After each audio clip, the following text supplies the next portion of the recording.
ભાગવત ભાગીરથી, અદ્ભુત ભારત વર્ષની ભાગીરથી ગંગા આ બદ્રિકાશ્રમના અગ્રભાગમાંથી વહી રહી છે. આ ભાગીરથી ગંગા, જે ગંગાજીએ સગર રાજાના 60,000 પુત્રો, જે ગંગાના યોગે જેનો ઉદ્ધાર થયો, આ એ ગંગા છે કે જેનું કેવળ દર્શન કરવા માત્રથી, ગંગાજીનું દર્શન કરવા માત્રથી માનવ જીવનમાં જન્મ જન્માંતરના પાપોનો નાશ થઈ જાય એવી આ ગંગાજી.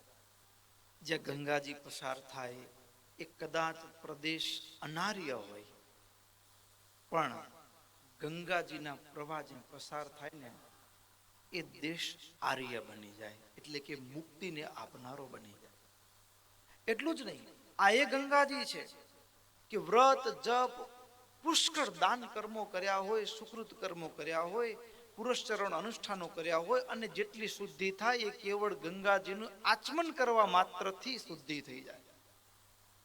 હવે આવા ગંગાજી, આ ગંગાજી શાસ્ત્રો એમ કહે, સુરત મુનિ પ્રતાપસિંહ રાજાને કહે છે, હે રાજન, આ ગંગાજી કે જે કોઈ માણસ કદાચ મૃત્યુ પામ્યો હોય, એ કોઈક બીજા દેશમાં મૃત્યુ પામ્યો હોય અને એના અસ્થિ ક્યાંક જંગલમાં પડ્યું હોય, અને કોઈ પક્ષી એ અસ્થિને ઉપાડી અને જતું હોય, અને એ ગંગાના પ્રવાહ ઉપરથી પસાર થાય ને ક્યાંક અજાણતા એના મુખમાંથી, એના ચાંચમાંથી અસ્થિ પડી જાય અને ગંગાના પ્રવાહમાં પડે ને તો એનો ઉદ્ધાર થઈ જાય. લ્યો,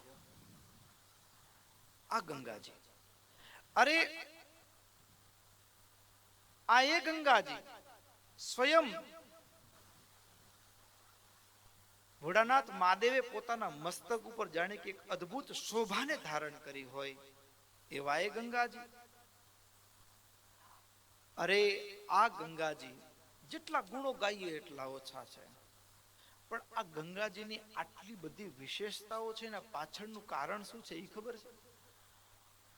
સુરત મુનિ પ્રતાપસિંહ રાજાને કહે છે, રાજન, આ ગંગાજી પ્રથમ તો ભગવાન જ્યારે વામનમાંથી વિરાટ થયા ત્યારે બ્રહ્માજીએ કમંડળો લઈ અને ભગવાનના પાદ પ્રક્ષાલન ચરણ ધોયા ને એ જળ એટલે ગંગાજી, અને ભગવાનના ચરણ ધોવેલું જળ એ ગંગાજી સ્વર્ગમાંથી થઈને ભૂમંડળ ઉપર આવ્યા, એટલે ભગવાનનું ચરણોદક છે. એનાથી વળી વિશેષ શું તો કે નિત્ય પ્રતિદિન આ ગંગાજીની અંદર એ ભગવાન નારાયણ અને ઋષિઓ દરરોજ પ્રતિદિન એ બદ્રિકાશ્રમમાં સ્નાન કરે છે, અને એ ભગવાન અને મહાપુરુષોના સ્નાન કરેલું જળ છે. એટલા માટે એ જળ પામરને પણ એ પાવન કરી દે છે, પામરને પણ પાવન કરી દે છે. ભગવાનના યોગમાં એકવાર ભગવાન સ્નાન કરી રહ્યા હતા, અને એવા સમયે ભગવાન સ્નાન કરતા જે જળનો પ્રવાહ નીચે પડે અને એમાં ગરીબ નાના નાના છોકરાઓ સ્નાન કરે, અને સ્નાન કરતા છોકરાઓ કિલકિલાટ કરતા હોય, ખેલકૂદ કરતા હોય, રમત કરતા હોય, ગમત કરતા હોય, એમાં મહારાજ કહે, અવાજ ક્યાંથી આવે છે? જ્યાં નીચે જોયું ને, આમ થોડો પાણીનો ધોધ પડતો હતો ઉપરથી નીચે, તો એમાં છોકરાઓ સ્નાન કરતા હતા. મહારાજ કહે, મારા ખાટી ગયા. શું કામ?